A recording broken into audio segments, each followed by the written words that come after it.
Hola, soy Fernando Vives y estamos en Cuéntame Otra. Y esta semana tenemos la telenovela del poder otra vez, ¿no? Estos líos de la sangre y el poder que a mí me encantan porque son muy latinoamericanos, ¿no? Hay fuerzas que yo creo eh, retrógradas, digamos que no están con el desarrollo, que siempre tratan de contar las cosas del poder en términos de telenovela, ¿no? Donde los familiares si dicen algo eso tiene mucha importancia y por supuesto si se denuncia que algún familiar se está enriqueciendo por la relación con el poder, entonces tenemos todos los ingredientes para esta consanguinidad de la escena política.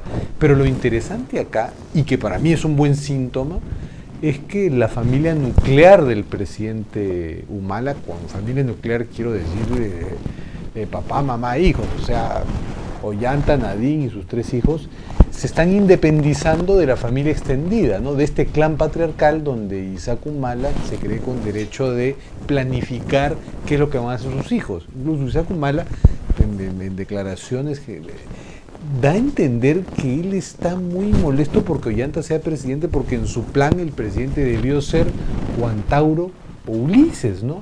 Y Ulises, cuya envidia es increíble, pues no deja de improvisarse como analista político para fustigar y criticar cualquier cosa que haga su hermano Ollanta, con el cuento que como lo conoció cuando niño, ya en su infancia él daba ejemplos de lo que ahora pueden ser sus talones de Aquiles, ¿no? Entonces esta terrible familia, este clan patriarcal, está siendo dejado de lado por el presidente. Yo creo que en eso hay no solo que apoyar a Humala y a Nadine, sino que felicitarnos porque en el Perú se está entendiendo que el desarrollo no va pues con con estas ideas tradicionales, feudales, de que la meritocracia, la cultura del éxito, de la competencia, del mérito, repito, tenga que supeditarse a las obligaciones entre hermanos y primos, ¿no? Esto se está cuestionando y poniendo sobre el tapete, y es un debate muy profundo que va más allá de la coyuntura política, gracias a lo que está pasando con los Humala, ¿no? Entonces, en buena hora apareció la denuncia de que Alexis y su empresa Carne del Perú, de la que no había dejado de ser participante, estaba contratando indebidamente por el Estado, porque claro, contra la telenovela del poder, la ley nos ha pertrechado con ciertas herramientas como las disposiciones antinepotistas, ¿no? Que justamente protegen al Estado del avance excesivo de los consanguíneos. Entonces, bueno, esta denuncia puso sobre el tapete de la familia y apareció pues Isaac molestísimo porque el primer ministro, luego, estoy seguro yo de hablar con Nadine y Ollanta, que es lo mismo,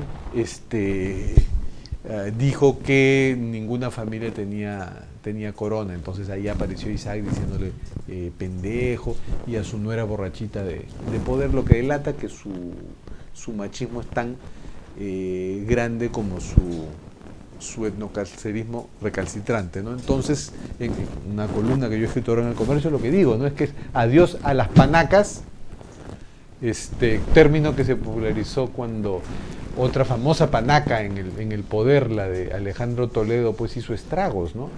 Bueno, ya estábamos advertidos y ahora la panaca Humala está pues mostrando sus no va más, y habrá que saludar pues y respetar a la pequeña familia nuclear del presidente Humala, ¿no? Desde allí es que tiene que pensar y repensar su papel en el Perú. Y finalmente, la familia extendida de Ollanta Humala y de Nadine Heredia, pues somos, ¿no? Los 30 millones de peruanos.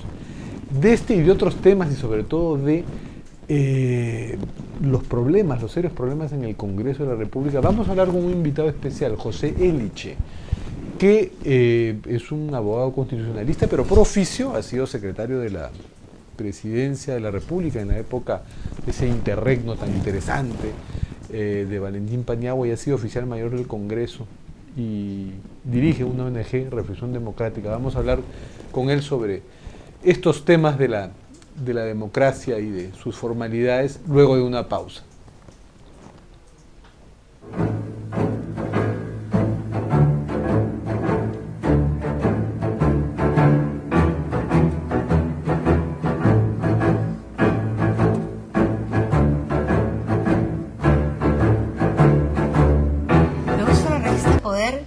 Por la calidad de los análisis que tiene.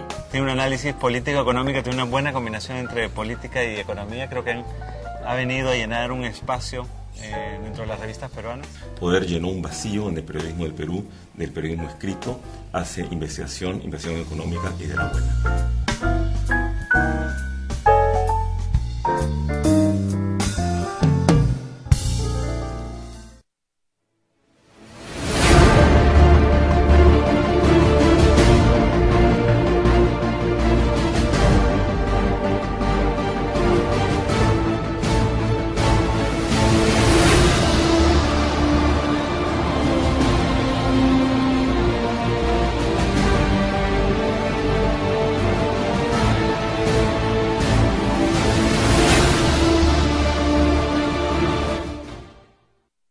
A mí me gusta leer Poder porque te reta y te incomoda con inteligencia y con estilo.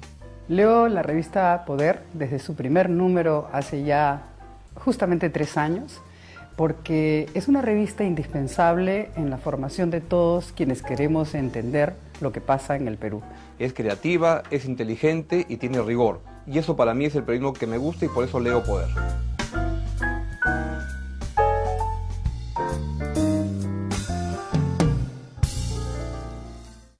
Me encanta leer Poder. Me gusta.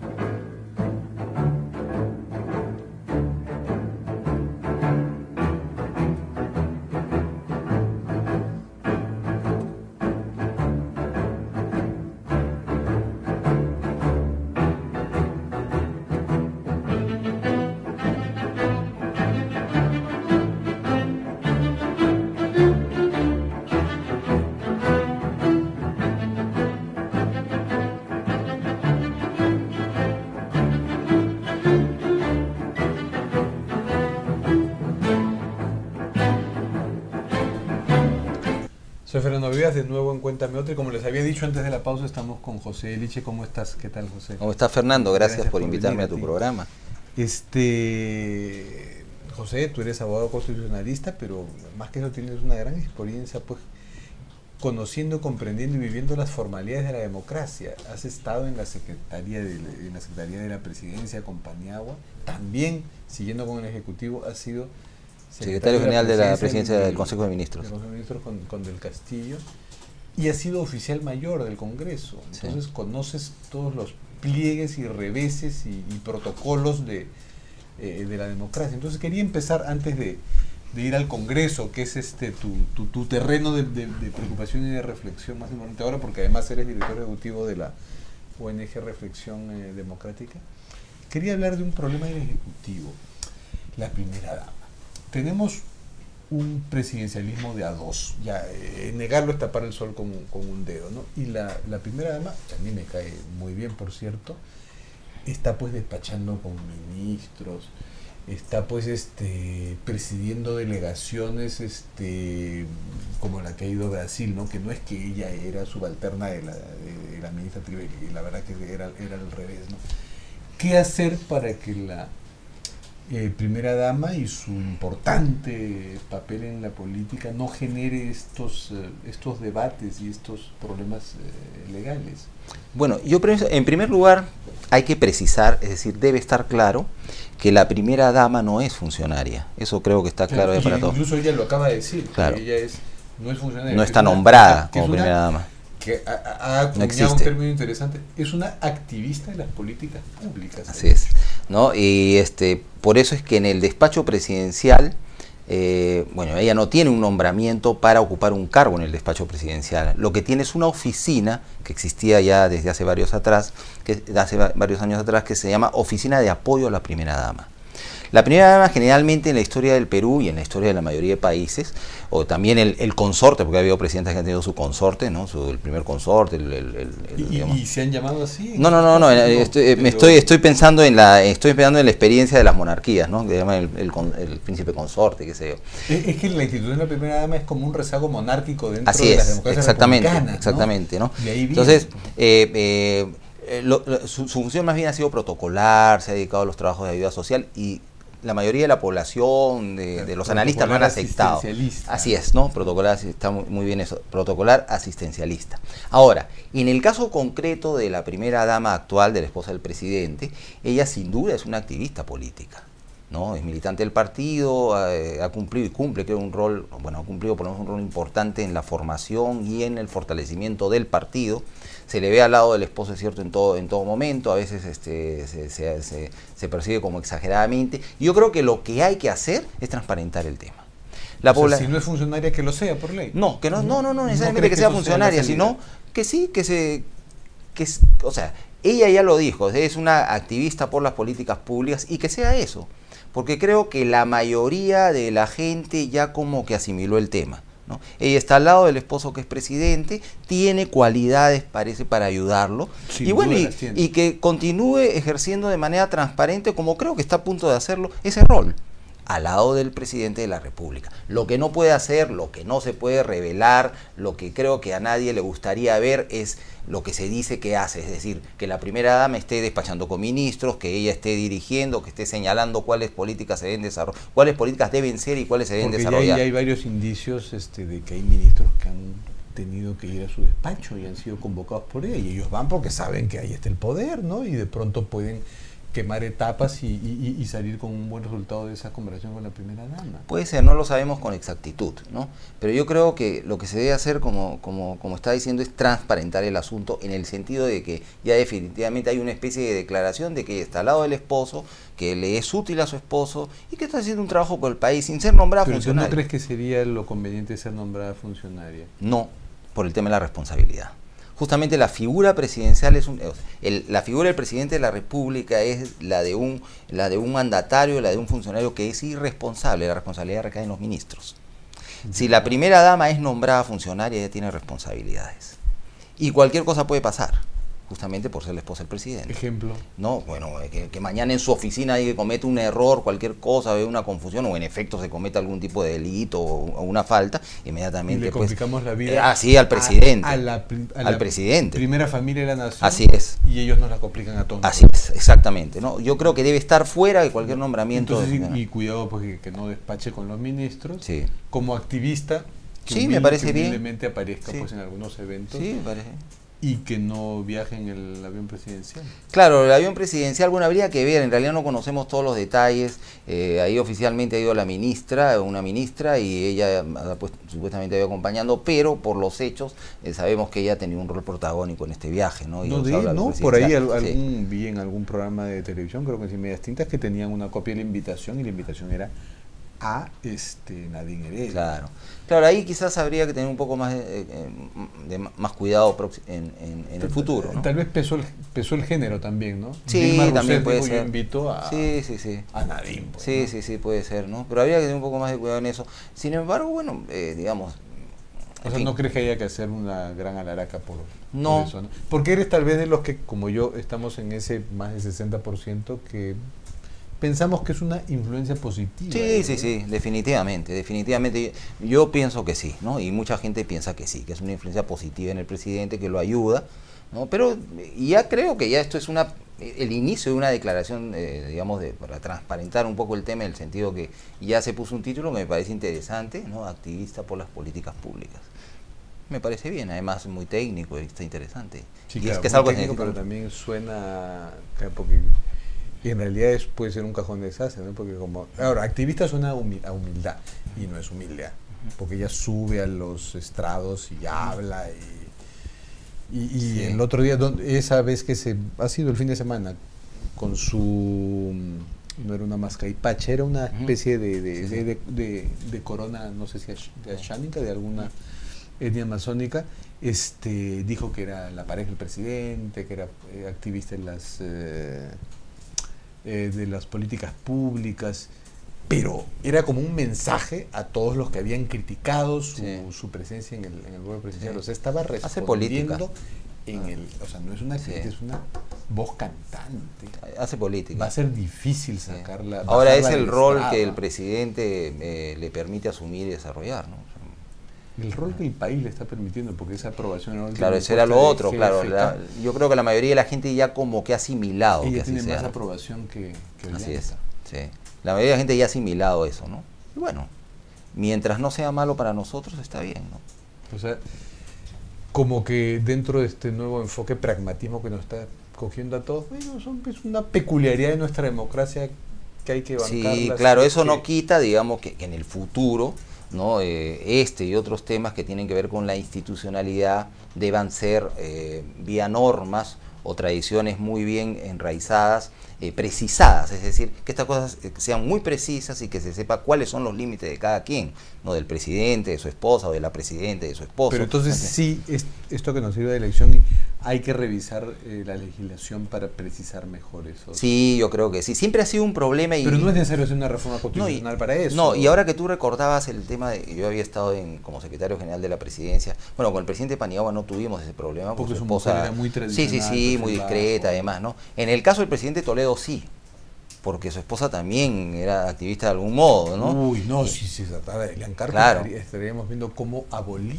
¿no? Y se planteó el tema inmediatamente apenas empezó el gobierno, ¿no? Es decir, ¿quién iba a apoyar a la primera dama? En ese entonces la administración del despacho presidencial estaba a cargo de la Casa Militar. Yo era secretario general de la presidencia, me ocupaba de la agenda del presidente y del protocolo. Pero discutimos el tema con el presidente y ahí es donde se gestó esta salida, que era la creación de una oficina vía decreto supremo, modificando el reglamento de la presidencia del Consejo de Ministros, o creo que aprobando unas normas adicionales vía decreto supremo, se creó esta oficina de apoyo a la primera dama. Que antes era desde la Casa Militar. Claro, antes o sea, al menos se civilizó el tema. No, sí, no claro. se resolvió del todo, pero se desmilitarizó sí. No, claro, eso fue durante los primeros meses del gobierno del presidente Toledo, esta tradición que además estaba normada, de que sea el jefe de la Casa Militar quien administraba, el gerente del despacho presidencial, terminó, ¿no? Y pasó, como es en otros países, a ser una casa civil. Los militares de pronto le encuadraban mucho a la primera dama y le imponían ciertos protocolos.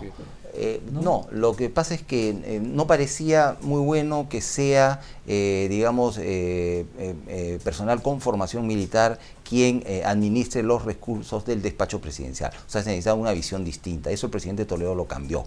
Y el primer secretario general de la presidencia de la República en este periodo civil fue Fernando de la Flor, que me sucedió a mí en el cargo justamente, ¿no? Entonces ahí hubo un avance, sí, claro, desmilitarizar el apoyo a la primera dama. Sí. Y lo que hizo Fujimori con su hija Keiko, que ante ya pues la separación de su esposa Susana, es una salida que podría volver a suceder. Sí, claro. Sí, perfectamente. Y si tenemos una presidenta mujer, será generalmente la experiencia en el mundo nos muestra que en el caso de presidentas mujeres los esposos han sido más bien muy discretos, salvo el caso, por supuesto, de Argentina, que es el caso cercano, donde hemos visto que ambos eran políticos. Pues, ¿pero se le llegó a llamar de alguna forma a Néstor cuando Cristina fue presidenta? No. Simplemente es que era un el expresidente o el presidente, pero se habló pues de compartir el poder. Suele tener una presencia siempre. Así es, ¿no? Que era una continuidad, que era un binomio que estaba en el poder, o sea, se hablaba más o menos de lo mismo, pero claro, había muchas diferencias con lo que estamos viendo en el Perú ahora, ¿no? Vale, pero es muy peculiar, ¿no? Porque finalmente también podría un presidente que tenga mujer y que tenga querida, puede haber una primera dama y una primera. Sí, claro. Ahora habría la pregunta que deberíamos hacernos, ¿qué tanto? Suceder, sí. No, ¿qué tanto esto, digamos, qué efecto tiene sobre el sentimiento de la gente acerca de la democracia? O sea, acerca de la institucionalidad, ¿no? Si esto no afecta ahorita, no es solo por pragmatismo, sino que hay cosas más importantes quizás.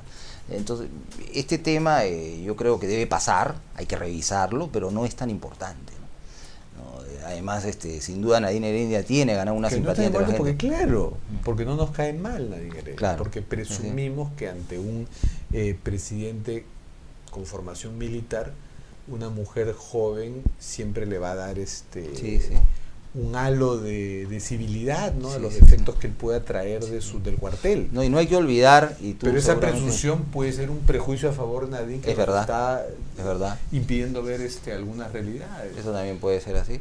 Pero hay otro tema también, y seguramente tú lo puedes hasta explicar mejor que yo, ¿no? Que es que ha sido muy importante para Ollanta Humala presentarse como cabeza y miembro de una familia, ¿no? Una familia bien constituida, con hijas pequeñas, muy integrada. Todo eso, por ejemplo, ha sido bueno. ¿No? Mucho para Sí, él. sí, Y más bien el problema es ahora que lo decía antes de que tú llegaras en la introducción.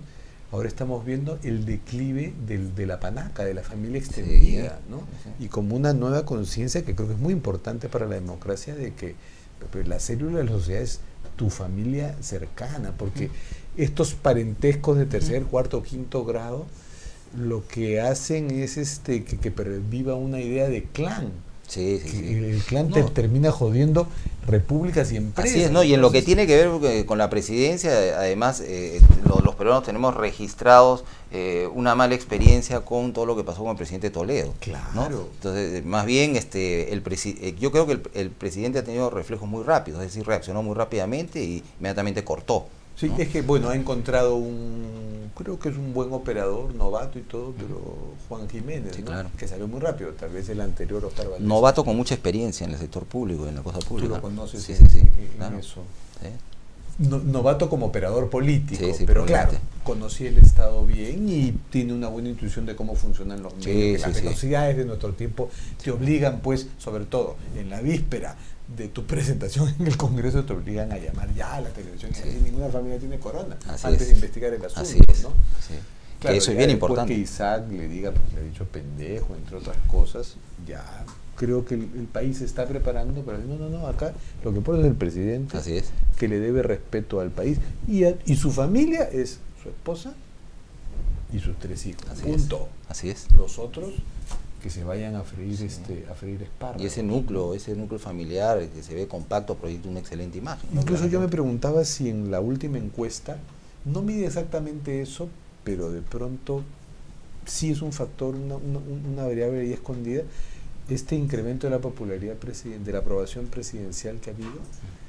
De repente la gente está respaldando el alejamiento con la familia. Claro que la encuesta se toma unos días antes del lío de Alexis, pero ya cuando se aprecia cierta distancia con la familia, de repente la gente está respaldando así, Ollanta, lo que vale es el Perú y tu mujer y tus hijos. El resto de la familia no es importante. No, y su firmeza también, ¿no? Su reacción inmediata. Y eso sí yo creo que sería un activo en el desarrollo del país, ¿no? De que acá el individuo se impone por sus méritos, la meritocracia, y en todo caso, sí, la familia es importante, pero tu familia nuclear. Sí. Los primos y los hermanos que no joroben. Así es. Necesitamos ver como al padre tranquilo, es decir, sentimos que debemos eliminar todo espacio de incertidumbre, no debe ser largo, ¿no? Cuando se toman decisiones rápidas y claras, entonces la gente, consciente o inconscientemente, lo asimila como algo bueno en la política. En el Perú, pues que tenemos, empezando por el problema que no tenemos intermediarios entre la sociedad y el Estado, ¿no? Que el gobernante o quien tenga un cargo de elección popular o que sea autoridad sea firme en sus decisiones y claro, bueno, creo que eso se valora consciente o inconscientemente ahora. Y la gente está constantemente con el temor y la desconfianza de que el funcionario va a permitir que su familia extendida se enriquezca. Así es, entonces tenemos que terminar con eso. Y nos hemos hecho de leyes antinepotistas y una actitud antinepotista que puede ser extrema porque a veces injustamente también se le cierra el paso a gente valiosa que de casualidad son pues primos, hermanos del... Claro. Yo he visto casos de personas que han dedicado toda su vida a trabajar en sus empresas como profesionales, ¿no? Y lamentablemente algunos parientes de ellos cercanos, muchas veces muy cercanos, han accedido a un cargo público, a veces también por elección popular, peor aún, y eso ha perjudicado a estas personas que no le han hecho nada a nadie, o sea, han venido trabajando. O sea, la desgracia fue que el pariente ganara un cargo. Así es, y no tiene nada que ver, ¿no? Yo he visto a presidentes del Congreso muy honestos, ¿no? Cerrarle las puertas a parientes suyos porque había un parentesco, ¿no? Y supongo que en otros países, tú lo sabes mucho mejor, en otras democracias desarrolladas donde el peso de la familia extendida no es tan grande como en el mundo Claro. latino, sino la familia nuclear, de pronto las leyes antinepotistas no son tan importantes No. porque no tienen ese No, problema, no. no tienen esos temores. No tienen esos temores, bueno, y funcionan muy bien los principios éticos, los códigos de ética, ese tipo de cosas, ¿no? Claro, porque Pero básicamente no el tienen los primo temores. no es tan importante, No, el hermano nadie lo tampoco, conoce. es solo tu mujer y tus hijos, Nadie lo conoce. que luego ya formarán su familia. Nadie lo conoce. y se alejarán. Acá al presidente Toledo le sacaron hasta sobrinos lejanos, primos lejanos, cualquiera que se apellidase Toledo y tenía que ver con Cabana y haga y cometa cualquier falta, estaba relacionada con el presidente, es una exageración, ¿no? Sí, pues. Tiene nada que- Claro, pero lo que pasa es que de pronto el presidente es inocente, hasta ha dado la instrucción, como Sí, la sí, sí. Humala la ha dicho, que su familia no tiene corona, pero a pesar de eso, un funcionario que tiene esa mentalidad de clan, le cae pues un primo de Toledo y dice, oye, eres el primo de Toledo. No, abre y la yo he puerta". sido testigo de excepción, no voy a contar nada que no deba, porque creo que el deber de alguien que ha ocupado una función como la que yo tuve es guardar algunas cosas en reserva, no porque no se deba saber, sino porque hay Pero por- alguien... No, pero sí Para te puedo ser decir algo. A mí, didáctico, sí, para sí, ser sí, sí. didáctico. A mí me consta... Por la democracia. A mí me consta porque yo mismo las recibí, las disposiciones rigurosas que daba el presidente Toledo con relación a sus familiares y todo. No era disposición de que afecten directamente a su familia o los perjudique, pero sí con relación a lo que podían y no podían hacer, en cuanto a acercarse al palacio o pedir favores. Las disposiciones fueron bien claras, ¿ah? Bien claras. Lo que pasa es que debe ser difícil para él también decir a su familia, miren, le he dicho al secretario general esto y lo otro, ¿no? Pero sí daba y sí, todo lo que muy daba. clara. Ahí Y sí. yo lo sé porque me las vi con parientes del presidente muchas veces, conversando con ellos y explicándoles que el presidente, bueno, y los tenía un recibías en la puerta. bueno, alguna vez nada más, ¿no? Porque a veces los he recibido en la oficina también. Pero algunos ya en la puerta. Sí, alguna vez. Tenía un hermano que era un bandolero, ese que tenía un fundo por Turín y recibía con pedradas a la prensa. Luis creo que se llamaba. No. Pero el presidente era muy claro en ese tema, muy claro. Muy claro, es igual cuando se hablaba tanto de Coqui Toledo, yo lo conocí personalmente, ¿no? Un muchacho... Claro, además que Apolo fue una campaña. Pues. Sí, un muchacho de bien, muy respetuoso, que yo estuve cerca de él esos 4 meses y realmente nunca lo vi meterse en nada irregular, por el contrario, ¿no? Se veía que el presidente lo quería mucho y él lo apoyaba mucho a su tío, ¿no? Y era muy respetuoso, a mí me decía Don Eliche, me acuerdo. Entonces, las cosas no son a veces como parecen, ¿no? Ah, sí, Sí, por supuesto, pero como es la política de las percepciones, los políticos tienen que trabajar con esas percepciones populares y pues prevenirlas, ¿no? Prevenirlas porque después eso les va, como les lo va a que jorobar decía la gobernabilidad. de Paniagua, que era débil, que él no gobernaba, que gobernaban otros, y yo también lo he visto, o sea, el presidente era muy firme. Lo que pasa es que teníamos una situación complicada donde no teníamos un grupo en el Congreso, ¿no? Otra personalidad, ¿no? Esto pero un poco... fue muy firme un día, tú estarías cerca de él, Claro. cuando hubo esta denuncia en televisión de Lúcar, y ahí, ahí lo desconocí. Y tuvo que ser firme en muchas oportunidades en que tuvimos problemas, ¿no? Digamos, durante todo ese periodo. La vez pasada hablaba con Alberto Adriancén, y que también él era miembro del gabinete de asesores. Nosotros almorzábamos casi todos los días con el presidente, casi todos los días. Austeramente. Muy austero, en una mesa pequeña como esta, ya en la más pequeña de la casa. Creo que fue nuestro común amigo Beto Adriancén, que una vez Paniagua pidió no abran otra botella de vino porque ayer se quedó Sí, una claro, pero por supuesto, eso era corriente. No no utilizaba la caja chica del despacho presidencial, que era 600 soles. A veces necesitaba comprar un libro, me entregaba su dinero, yo a la librería se lo compraba y le traía su factura. O sea, es la austeridad republicana. Total. Pues, al máximo. Sí, no, eso es absolutamente cierto. Claro, ¿no? Tenía que durar poco, pues 8 meses. Sí, bueno, así fue. Lo que pasa es que las cosas no son como parecen, ¿no? Hay tanto por contar realmente con relación a estas. Yo creo que ya es tiempo de que empecemos a contar, ¿no? Beto, sí, porque fue modélico ese gobierno. Fue realmente una transición hacia lo que sea que estemos viviendo ahora y que merece nuestras preocupaciones y reflexiones. Entonces, ¿tú crees que con lo de Nadine la salida está en precisar lo más posible las funciones y los alcances de las funciones que puede... Sí, pero que lo haga ella y que lo haga el presidente. Pero no nombrarla funcionaria. No, de ninguna manera, por el tema de la responsabilidad. Y una figura, no sé si se ha dado en algún otro país donde de pronto el presidente nombra a su mujer a su pareja en un cargo de confianza? No tú vas a ser conozco. ministra, o de repente No conozco, pero sí hay varios casos de cónyuges de presidentes que han estado en el Parlamento, eso sí, ¿no? Porque están en el partido y todo lo demás, ¿no? Ha pasado con los Kirchner, ha pasado con los Clinton, ha pasado con varios, ¿no? Sí. Claro, y eso tal vez es más manejable. Sí, por supuesto, ¿no? Porque tienen todo el derecho, ¿no? Eso No, no y lo pueden además pedir. si es un cargo de elección popular. Sí, nadie lo va a cuestionar. Sí. Pero nombrarla funcionaria así a dedo, con una resolución, no creo que sea una salida adecuada, ¿no? Fastidiarías a la familia. No, sí, porque esa responsabilidad se pega al presidente y lo puede afectar en caso de que pase cualquier cosa. Yo no digo que ella vaya a hacer nada, pero algún funcionario de su oficina, un malentendido, lo que sea, entonces que lo va a se afectar. precisen mejor las funciones. Y para Sí, eso, sí. para terminar con esta parte y pasar a una pausa, ¿sería necesario una ley? No, bastaría un decreto supremo. Decreto supremo. Bastaría un decreto supremo. Yo no pensaría en una ley para regular el tema de la primera dama, ¿no? Es demasiado, creo yo. Supremos y tal vez mejorando, rediseñando esa oficina que le da apoyo. Sí, no, es más, yo creo que como está ahora, está bien. O sea, no habría que mover nada. Pero es que es una oficina que también tiene duplicidades. Hay gente del aparato del Estado que me ha dicho, oye, recibimos 2 llamadas de la oficina de presidente de primera dama para asistir a tal o cual acto. Están pasando esas cosas también. Bueno, eso depende ya del funcionario, ¿no? Si yo fuera, por ejemplo, el presidente de un gobierno regional, alcalde, y me llaman del ministerio con el que estoy coordinando alguna actividad o de la oficina de la primera dama, pues yo tengo que irme con el ministerio, ¿no? Que es lo que corresponde, ¿no? Pues la primera dama no es funcionaria, ¿no? Y quienes trabajan con ella sí lo son, pero no tienen claro, ese... Ahí viene la mentalidad, pues. Claro. Nadie, busca nadie. Sí.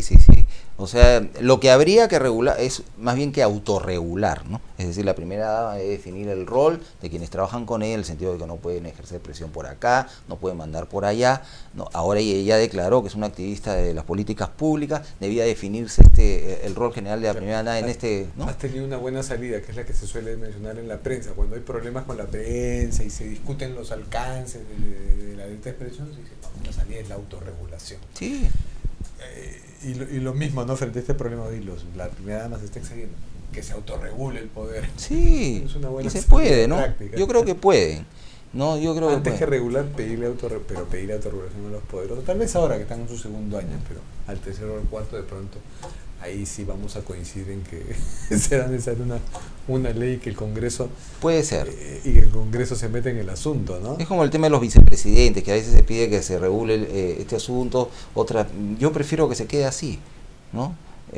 Quizás debíamos tener un vicepresidente nada más. Claro, es que muchos nos estamos viendo por las eventualidades, ¿no? O sea, los vicepresidentes se están no autorregulando, se están autoanulando solitos, ¿no? Sí, puede ser verdad. Hubo el caso de Chejade, pues, sí, que pues. metió la pata y salió.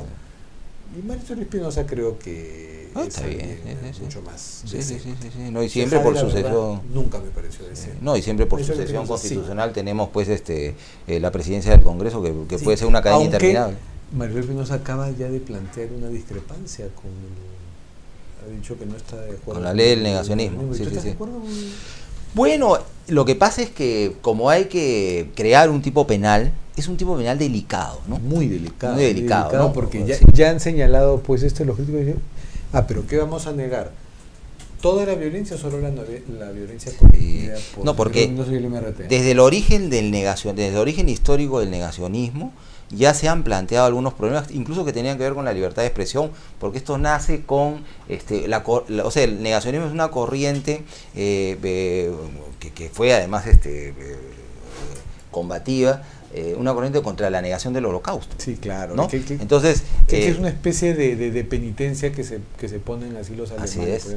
Puede causar que por lo menos penalicémonos si hay algunos nosotros. Sí. No, y hay varios países que aprobaron leyes internas para eso, ¿no? Francia, Bélgica, Alemania. Gran Bretaña me parece también. Me parece que sí. Entonces, ahora, convertirlo en un tipo penal es muy delicado. O sea, se puede hacer. Ahora, ¿cuál es el bien jurídico protegido? El bien jurídico es la seguridad de la nación, la seguridad de la nación, vuelva a pasar la paz social, algo así que es. amenazó nuestros cimientos. Así o sea, es. La idea que sí, que yo la comparto es, el Perú está creciendo, el Perú se está desarrollando, y lo que complota contra eso es la posibilidad de volver a cometer el mismo error. Así Entonces, castiguemos Porque, a los que nieguen ese es, error, ¿no? Porque ¿qué hace la sociedad con el derecho penal? Protegerse. Claro. Protegerse, ¿no? En fin, lo delicado está en la fórmula legal, ¿no? Hay que tener mucho cuidado, ¿no? Claro. Pero en el caso del Holocausto era más claro, porque era un gran crimen monstruoso, indescriptible, que protagonizó y que perpetró un Estado. En cambio acá es el crimen que protagonizaron grupos terroristas, sí, y que tuvieron una reacción en muchos casos excesiva del Estado, que no podemos ignorar y que no debemos negar. Así es. No, y hasta hay otros casos, como lo de Uchurajay, ¿no?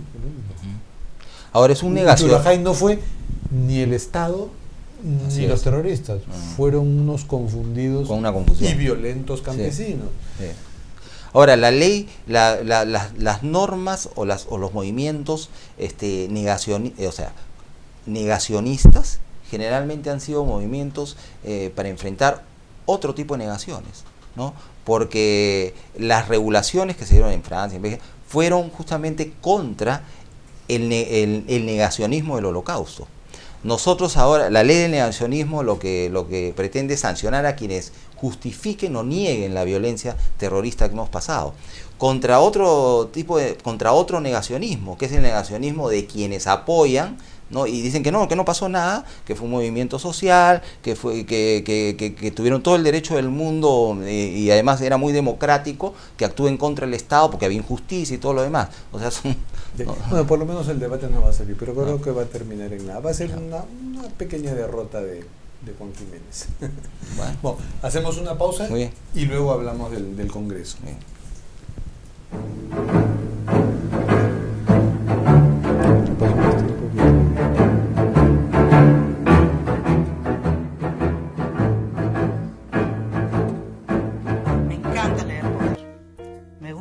Los temas que trae en cada edición, me gusta cómo toca cada uno de esos temas con la debida profundidad, con el análisis serio, con una buena compilación de información. Leo Poder porque parte de mi trabajo es seguir el entorno económico y político para los negocios, y Poder es un instrumento muy importante para ello. Es sumamente valioso porque además de darle agilidad, permite visualizar cosas que se entienden más claramente con una imagen que incluso con un párrafo, ¿no?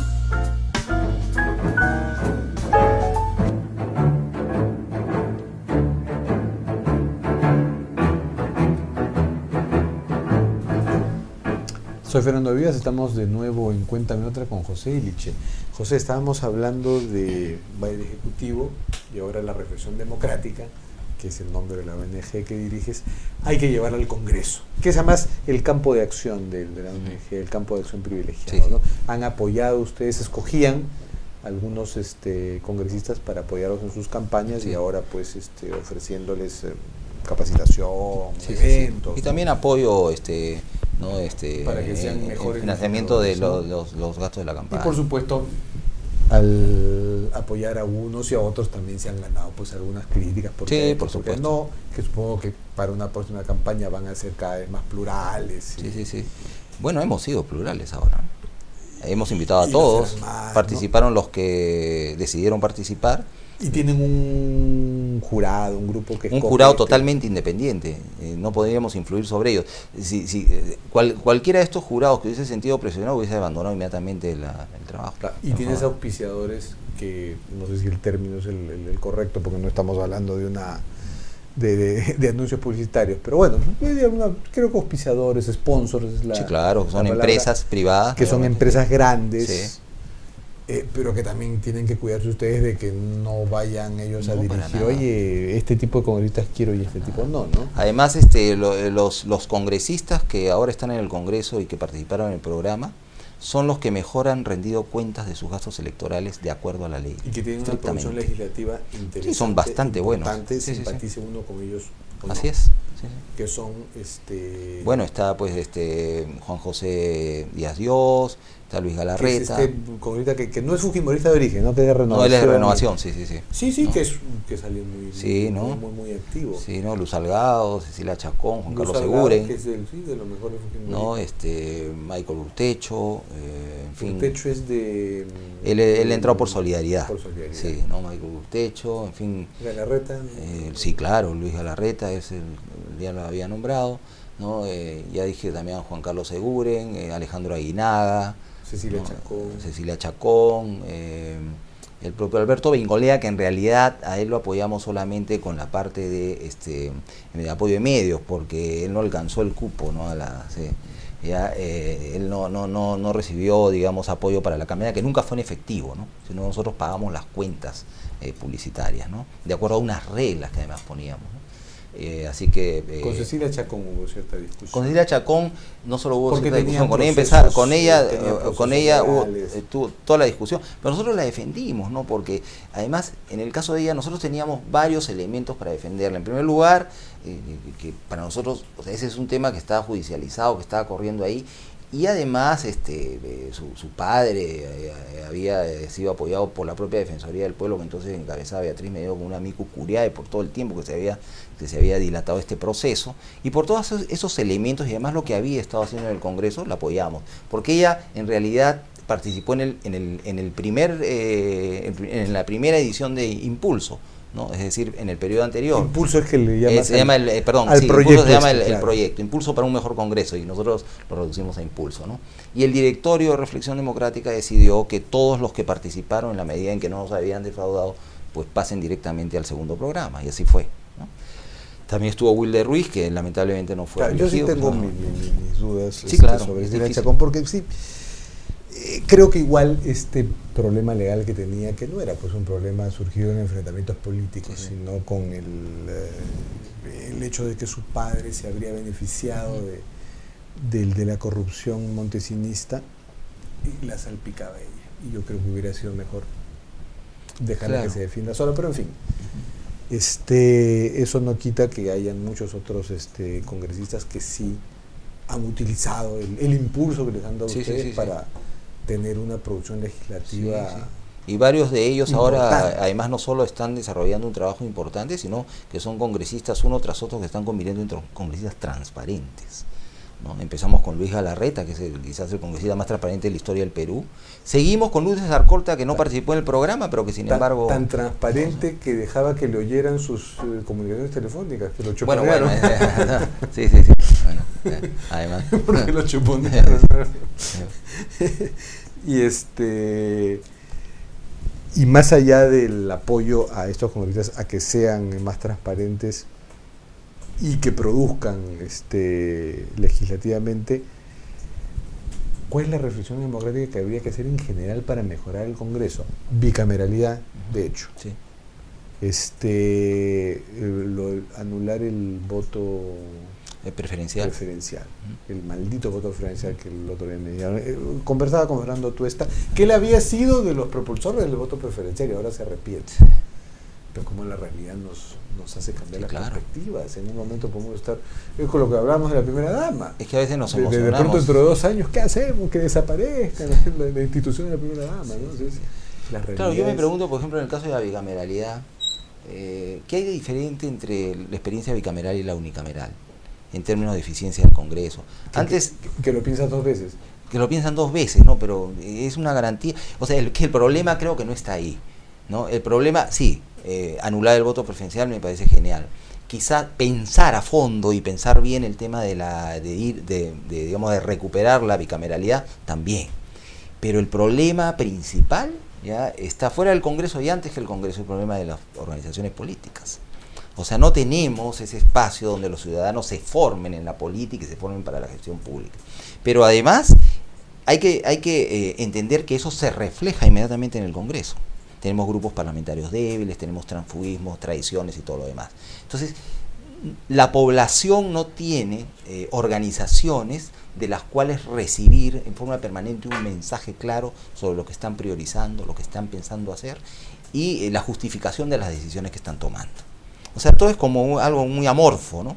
Ven el Congreso que es un espacio donde se pelean, donde hay uno que comete esta falta, el otro que comete esta otra, el otro que comete un delito y que tenía denuncias penales, etcétera, etcétera, ¿no? O una falta ética. Para mucha gente el Congreso es eso, ¿no? El domingo pasado tuvimos una experiencia, justo en Villa María del Triunfo, les preguntaba yo a un grupo de señoras dirigentes de base, ¿qué es para ustedes el Congreso? Y responden eso. Eso es lo que la gente mayormente piensa. Pero el problema, y eso es porque no hay grupos. Ahora, en las capacitaciones que nosotros hemos participado de los grupos parlamentarios al inicio de este periodo, con todos los grupos parlamentarios, incluyendo el grupo de Gana Perú, y también a todo el conjunto de los congresistas, les propusimos lo siguiente: vamos a modificar un poco el modo de poner en orden de importancia a los órganos del Estado. Si uno pregunta acá en el Congreso peruano o en cualquier parlamento del mundo, ¿cuál es el órgano más importante del Congreso? Dicen el Pleno, correcto. La máxima asamblea, la que toma las grandes decisiones, la que puede modificar el reglamento y puede hacer casi cualquier cosa. Vamos a cambiar un poco eso. ¿Qué tal si ponemos en primer lugar a los grupos parlamentarios? Si no tenemos buenos grupos, no tenemos agenda legislativa ni agenda parlamentaria, no tenemos verdadera priorización acorde o en sintonía con lo que la gente está pensando y esperando, digamos, o sea, no tenemos una capacidad para coordinar y realizar una buena agenda parlamentaria. Los procedimientos también se van distorsionando. Para el problema, ¿no? es que estos grupos pues se van cambiando, son amorfos, porque hay que atacarlo inmediatamente. El voto preferencial ha hecho que entren congresistas que ya no responden a... Así es. Que entraron porque pusieron más plata, porque su iglesia metió. Por ejemplo, los fujimoristas tienen a Julio Rosas, que es un... Quiero disculpar la palabra, pero me parece que es una aberración congresal. Alguien que no tiene ninguna experiencia. No, y curiosamente... Que hace declaraciones nefastas sobre todo, y que ni siquiera lo puede encuadrar su propia bancada. No, y si me permites regresar un poco a la experiencia del programa Impulso, cuando nosotros empezamos el programa nos reunimos con los líderes políticos. Y la verdad que de cada reunión salíamos con más esperanza de que este Congreso iba a ser mejor. ¿Por qué? Porque nos explicaron todo el esfuerzo que estaban desarrollando con toda claridad para seleccionar mejor a los candidatos al Congreso. Pero no sabían cuáles iban a ganar. Pero al final, claro, no. Solidaridad. ¿no? Yo creo que algunas cosas no calcularon a los mentirosos. O sea, que les mintieron a ellos y les mintieron al jurado, les mintieron a todo el mundo, ¿no? Y algunas cosas probablemente no pudieron detectar en el camino.